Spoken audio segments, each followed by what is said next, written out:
I've been in a coma for as long as I can remember.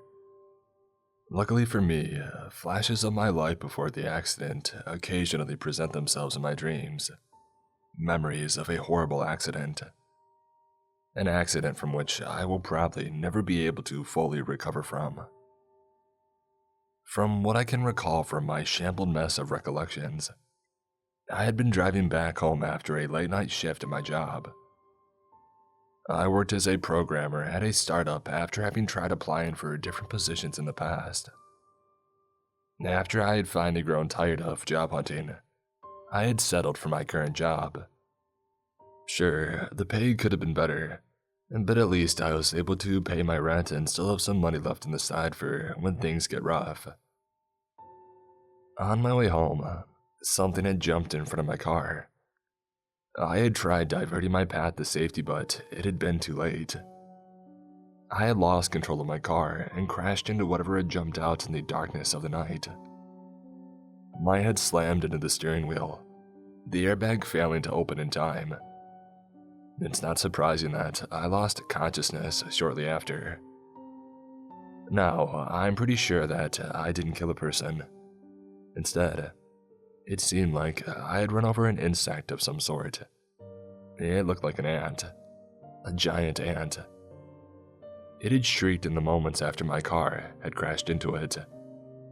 I can still hear its painful shrieks in my dreams, cursing me for what I've done.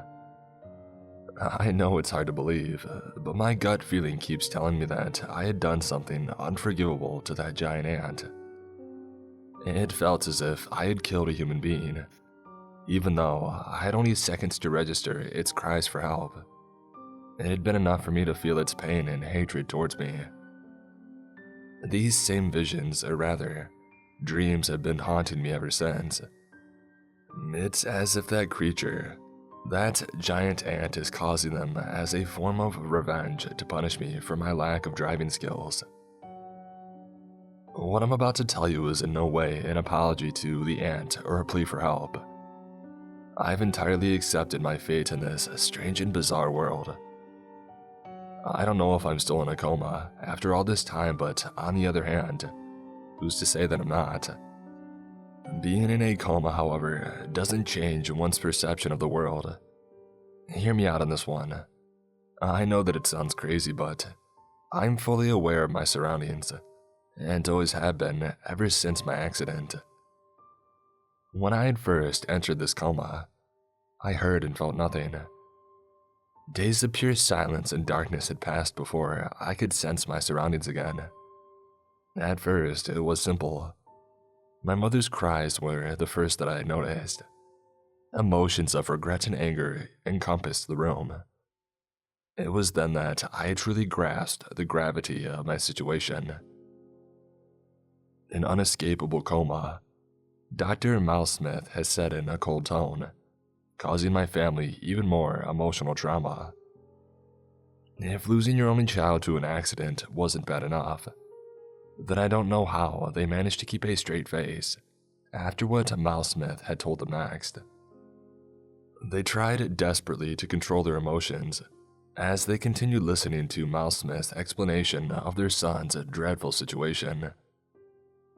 I couldn't understand a lot since most of it was medical jargon used to calm down my parents, something I didn't expect Miles Smith to try.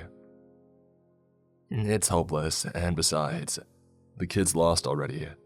We better find an alternative or clear the room for other patients.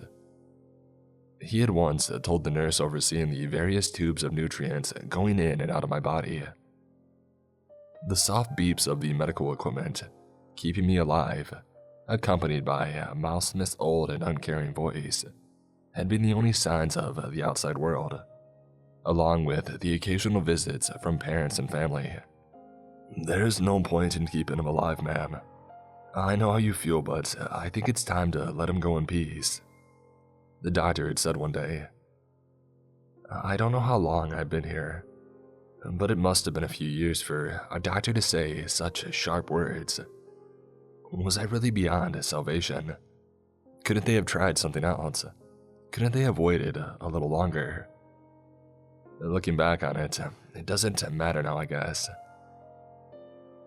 Soft sobs filled the room once again, and there was nothing I could do to comfort my mourning family.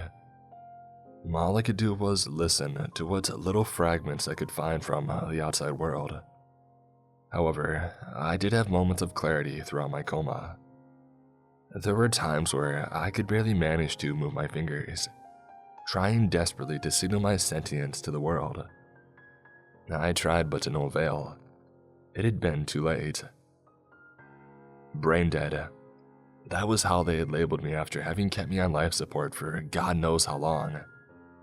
At a last resort, my parents had signed me up for something called cryogenic storage. I tried hard to remember what it meant, but didn't have to wait long for an answer, since I could pick up Miles Smith's last conversation with my parents, right before they had signed the contract. Listen, Mr. and Miss Williams, the process is fairly simple. Your son's body will be frozen in liquid nitrogen for an unspecified amount of time. Well, I say unspecified since I don't know when they'll be able to cure him. If they can cure him at all, that is. I waited in bated breath as Miles Smith continued convincing my parents how liquid nitrogen storage would be my last bet for recovery. He had told them how, even though it was still in its initial experimental stages, there were promising findings in the cryogenic field's latest developments. I don't blame my parents for signing the contract. Honestly, if I had to blame anyone, it would have been myself. I wish I had died instead that day. As harsh as it may sound, death is a better fate than the one I find myself in now. After what seemed like days had passed, my body was transported to somewhere else. The beeping of life support had faded into obscurity. It surprised me that I was still conscious after not receiving any nutrients or oxygen for so long. Maybe my soul had refused to give up on this world, and my lingering subconsciousness still had hope for the future. It didn't take long before I got frozen, and as soon as I had felt my life being suspended, the flow of time started passing again. I had entered an even more profound stage of this continual nightmare. My few moments of clarity had been taken away from me, and before I knew it, years or even decades had passed. All of that changed when I had awoken from my seemingly never-ending slumber. Beams of light welcomed me back into existence. The light reflected on my still wet body as I tried to find my bearings on the damp floor below me. I could see various pods of frozen people alongside mine. I ignored them, since being in a state of panic doesn't help when trying to get to know your surroundings. I didn't panic from my awakening. Neither did I from the pain I felt when my body slowly started warming up. What frightened me instead were these skeletal, spindly legs wrapping themselves carefully around my body. They tightened around me ever so slowly, and ever so carefully. It felt like I was being handled as some prized toy. I looked around and soon found its owner standing straight behind me. A tall, insectoid creature looked at me with its four pitch-black, soulless eyes. After it had noticed that I had regained my senses, it quickly hoisted me out of the pod and carried me further into the research compound. Now, the location I found myself in wasn't exactly what I had expected from what Dr. Malsmith had previously told my parents. This didn't look anything like I'd envisioned a modern cryogenic research facility would look like. It looked more like akin to a military complex. Cobwebs hung low over the ceiling, the stench of dirt and gravel lingering in the air as dust collected on top of ancient computers. The researchers that once lived in this underground complex must have left long ago. That's right. I think my body got frozen and stored in some top-secret underground military research complex. It seemed like the researchers had frozen me, put me into a container, and left me underground in a perpetual icy slumber accompanied by a few other unlucky patients. However, It seemed like they had never gotten the chance to fully complete their research. If they had, I wouldn't have been awoken into this nightmarish world. I wonder if the other humans will ever wake up, and I hope they won't. Let's presume I'm wrong and that there's still some way to save them from their impending fate as human ice popsicles. My cloudy mind could barely follow the creature's path as it took me through different tunnels, guiding my body deeper into its nest. With its legs still firmly attached to my fragile body, it continued making its way deeper into the facility. Did it want to feast upon me? Maybe it had finally unfrozen me like a prepackaged frozen power meal I used to eat. It's silly when I think about it. Instead of growing muscles, I would end up as an insect's juicy meal. Well, at least I hadn't expired after all this time. Guessing from the lab state, it must have been a few centuries since they had put me to sleep. I wondered what had happened to my family in the world. But still, my thoughts were cut short again as the insect tossed me onto a pile of dried human skin. It clicked its mandibles, seemingly calling for others of its kind to join. At first, I thought I was alone, but I could soon hear the noise of 1,000 legs making their way towards my location. Impending doom filled my entire being, but to my surprise, they didn't try to eat me once they had finally arrived. Instead, they started bowing down, as if in a state of prayer. The insect that had brought me in here closed its multiple eyes and focused on something I couldn't see. Before I knew it, I could hear a booming alien voice emanating within my mind. "We finally found you, inheritor of humankind." Inheritor of humankind, huh? Sounds interesting. I was somewhat surprised by its welcoming message. I had expected it to discuss how to prepare my tender body instead. Maybe it had asked me if I tasted good before preparing me in an elaborate recipe. And then it, along with its countless siblings, would feast upon my corpse. They would rejoice as they tasted the flesh of humans once again, after centuries had passed. Long after civilization had succumbed to whatever disaster had taken place during my absence. Feeling myself somewhat rejuvenated after most of my body had warmed up, I hastily tried standing up. The insects quickly noticed how much difficulty I had keeping a straight back, and immediately assisted me. Mandibles held up my skeletal and pale frame, allowing me to finally breathe properly for the first time after my awakening. I let out a few coughs since the air felt so foreign to my lungs. I could feel the dust hurling into my mouth, greedily making its way into my body and attaching themselves to whatever they could find to adhere to. I tried speaking, but my vocal cords had shrunk after not being able to talk for so long. I'm sure being frozen for an extended period didn't help either. The insect, which I assumed was the leader of the nest, closed its eyes and focused once again. "I see that you have trouble expressing your feelings towards us human. Fret not, for we don't need words to convey feelings. We feed on information that comes straight from your feeble mind." Straight from my mind, all right. I focused on forming an answer within my mind, thinking about the accident.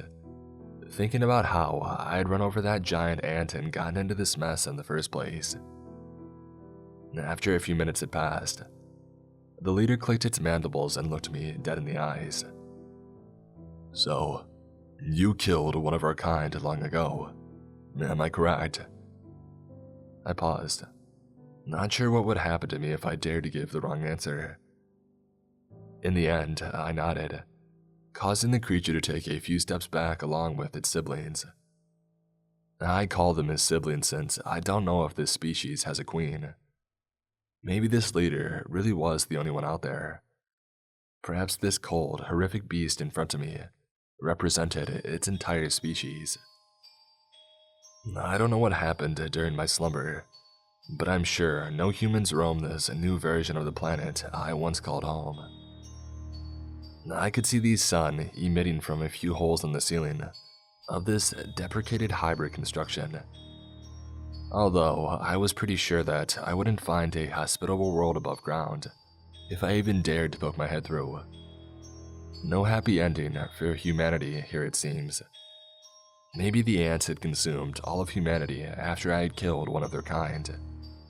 Or perhaps I'm just slowly starting to lose my sanity.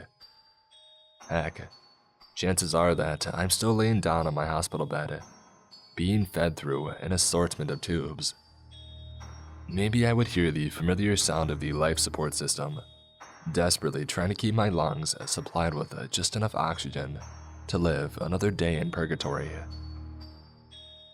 The creature gave off a feeling of surprise, as it took a few steps closer until it had reached its former distance from me. I see you're not ready yet. Ready for what, I thought. I didn't need to wait long to get an answer. Ready to embrace your future, Ancient One. The insects now started bowing even deeper, making a variety of static noises while they did so. They started clicking their mandibles in unison, as their leader lifted up one of its front legs and motioned for one of its siblings to come closer. Once close enough, the leader lifted up his leg, revealing a sharp axe-like claw embedded deep into its hairy outer layer. It swiftly decapitated the other insect, and presented me the head as some kind of offer. I offer you our flesh, as we have consumed yours. Soon, you will see what we have done to your kind. I'm sorry, Ancient One. We've drastically changed since the fall of your species. We are not the same primitive collective that always tried to satiate its vast hunger with the fragile flesh of humankind. Just as I was about to be force-fed insectoid meat, I lost consciousness, jolting back into a state of deep hibernation. Hurry, sweetie, hurry, he's awake, a familiar female voice near me said in excitement. My heavy eyes tilted open as I saw the features of my mother's face slowly getting more precise. I was back to normal. I had awoken from this nightmare. I could see Dr. Mousesmith standing in the corner of the room, taking notes as he observed me. My parents didn't seem to mind his presence. They were too focused on my recovery. And this brings us to the present. I'm still trying to understand my journey to that apocalyptic mess of a world. Maybe it had been caused by the coma, or maybe I had really been frozen in time. I don't know. Perhaps the insectoids had put me back to sleep after all. In the end, chances are I wasn't their chosen one after all. Well, whatever it is, I'm just glad that I can finally breathe again properly. After countless recovery festivities and moments of joy, I felt reunited with my family once again. A couple of months passed, and I had finally finished my recovery therapy. Things were starting to look good. My future looked promising for the first time in a long time. My family's wishes of good luck and the positive comments I got kept me going forward. It was as if I had been reborn into a better world. Though, whenever I close my eyes, I still see those cold insectoid eyes staring straight into my soul. There still was a dark feeling lingering deep within me, ever so present in the background. Something is screaming at me, trying to warn me that all of this is just another sick dream. Well, truthfully, I try to ignore it as much as possible. Whatever new reality I found myself in is better than the one I left behind. This isn't so bad after all, considering what I've been through.